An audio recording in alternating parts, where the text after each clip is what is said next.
오늘 말씀은 사무엘상 5장 1절로 4절 말씀입니다. 제가 말씀을 봉독하겠습니다. 블레셋 사람들이 하나님의 길을 빼앗아 가지고 에베네셀에서부터 아스돗에 이르니라. 블레셋 사람들이 하나님의 길을 가지고 다곤의 신전에 들어가서 다곤 곁에 두었더니 아스돗 사람들이 이튿날 일찍이 일어나 본즉 다곤이 여호와의 궤 앞에서 엎드러져 그 얼굴이 땅에 닿았는지라. 그들이 다곤을 일으켜 다시 그 자리에 세웠더니 그 이튿날 아침에 그들이 일찍 일어나 본즉 다곤이 여호와의 궤 앞에서 또다시 엎드러져 얼굴이 땅에 닿았고 그 머리와 두 손목은 끊어져 문지방에 있고 다곤의 몸뚱이만 남았더라. 아멘. 오늘은 사무엘상 5장 1절로 4절 말씀을 본문으로 해서 우리에게 필요한 것은 하나님의 능력인가 하나님인가 라는 제목으로 하나님의 말씀을 전하겠습니다. 이스라엘 백성들은 하나님의 뜻을 행하지 않으면서 하나님의 길을 자신들을 위해 사용하는 부적처럼 사용하고자 했습니다. 이스라엘 백성들이 하나님의 뜻대로만 행한다면 하나님의 궤가 없어도 전쟁에서 승리케 하셨을 것입니다. 오늘 본문에도 나옵니다. 과거에는 국가와 국가 간의 전쟁은 수호신들의 전쟁으로 그 나라가 그 부족이 섬기는 그 부족과 그 국가를 지켜주는 수호신의 능력의 대결로 이해를 하였습니다.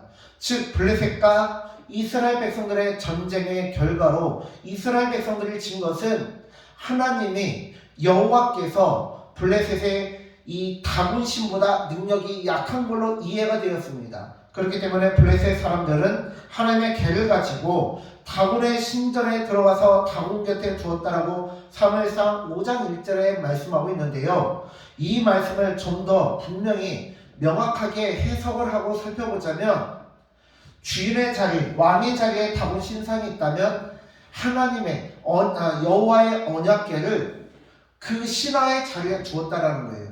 왜? 패배한 신, 승리한 신, 그렇게 계급을 나누었다라는 것입니다. 그러나 그것은 세상 사람들의 가치였고 생각이었습니다. 판단이었습니다. 하나님께서는 그 누구에게도 판단받지 아니하시고 제한받지 아니하시고 하나님께서는 하나님의 일을 하나님께서 이루셨습니다. 중요한 것은 하나님께서 하나님의 일을 이루어 가시는 그 길 가운데 우리가 증인이 되어지고 우리가 하나님의 동행자가 되어지고 동역자가 되어야 되는 것이지, 우리가 하나님을 이용하거나 하나님을 내 마음대로 도깨비 방망이처럼 사용하려고 해서는 안 된다는 것입니다. 우리는 이스라엘 백성들을 바라보면서 답답함을 느낍니다. 그러나 이스라엘 백성들뿐만 아니라 중세 사람들에게도 하나님의 궤가 있었습니다. 무엇이었을까요? 그것은 바로 중세 유럽인들에게 있어서 하나님의 언약궤는 바로 교회 건물이었습니다. 하나님께서 역사하시고 임재하시는 교회 건물은 안전할 것이다라는 이상한 믿음을 가지고 폭약을 교회에 보관하다 폭발 사고를 당하기도 하고요. 흑사병이라고 하는 치명률이 높은 유행병이 돌 때 교회로 몰려들다 오히려 떼죽음을 당하기도 하였습니다. 그렇다면 오늘 우리에게, 아니 나에게 하나님의 궤는 무엇입니까? 하나님 한 분만 사랑하기보다는 하나님의 능력을 필요로, 하나님의 능력만을 필요로 하는 모든 것입니다. 하나님께서 부어주시는 복만을 원하는 것입니다. 어떤 사람에게는 그것이 기도가 될 수도 있고, 어떤 사람에게는 말씀, 어떤 사람에게는 교회 봉사, 심지어는 사역이 하나님의 궤가 될 수도 있습니다. 하나님의 일을 한다고 하면서 기도하지 않고, 하나님의 일을 한다고 하면서도 기도하지 않고, 말씀 보지 않고, 기도를 많이 한다고 하면서도 온유하지 않고, 말씀을 많이 읽고 연구한다고 하면서도 말씀대로 살지 못하는 것은 하나님 한 분으로 만족하는 삶이 아니라 하나님께 받을 떡국을, 즉 하나님께서 부어주실 복이나 은사를 더 사랑하기 때문에 그렇습니다. 사도 바울이 고린도 교회에 편지를 쓴 이유는 고린도 교회가 무능해서가 아닙니다. 오히려 유능한 자들이 많고 은사를 가진 자들이 서로를 내세우며 자랑하기 급급하였기 때문입니다. 우리에게 필요한 것은 하나님의 능력이 아닙니다. 우리에게 필요한 것은 하나님 한 분입니다. 하나님 한 분만 우리와 함께 해주신다면 능력은 있어도 그만 없어도 그만입니다. 하나님 한 분만 우리와 동행해 주신다면 그 어떤 고난도 이겨낼 수 있습니다. 그것이 바로 신앙이고 그것이 바로 하나님을 기쁘시게 하는 것입니다. 제가 아내랑 결혼하는데 제가 아내를 만나는데 아내의 조건을 따진다고 봐요.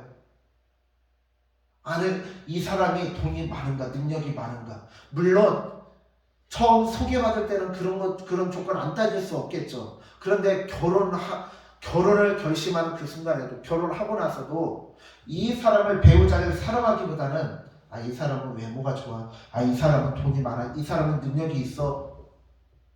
그 사람 자체가 아니라 그 사람이 가진 배경이라든지 물질이라든지 그런 것을 사랑해서 결혼하면 그 결혼은 행복할 수 없고 그것은 결혼이 아니라 거래입니다.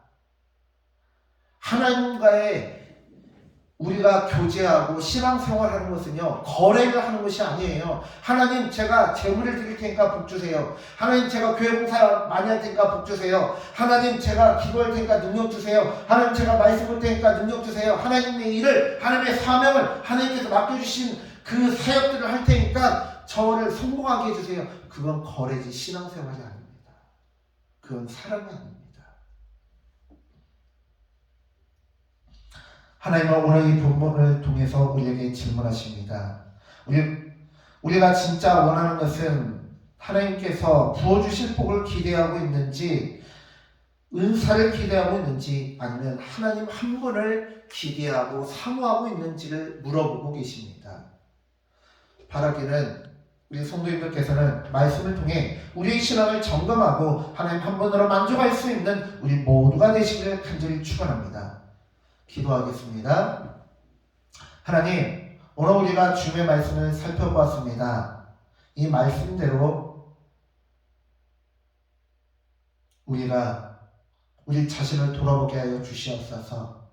나는 하나님을 도깨비 방망이처럼 여기고 있는 것은 아닌지, 금 나와라 뚝딱, 은 나와라 뚝딱, 재능 나와라 뚝딱, 복 나와라 뚝딱, 은사 나와라 뚝딱, 하나님을 사랑하지 않고 하나님께 받을 떡고물을 더 생각하고 있지 않습니까? 제사보다는 제밥에 더 눈이 어두웠던 사람들처럼 하나님보다는 하나님께서 부어주실 것들을 기대하지 않았습니까? 이제부터 우리의 신앙은 다른 것이 아니라 하나님 한 분만으로 만족할 수 있는 우리 모든 신앙이 되게 하여 주시옵소서. 감사드리며 예수님의 이름으로 기도드리겠습니다. 아멘. 사랑하는 성도님들, 오늘 하루도 하나님께서 부어주실 은혜를 사모하며 나아가는 우리 성도님들 되어주시길 간절히 축원합니다. 샬롬.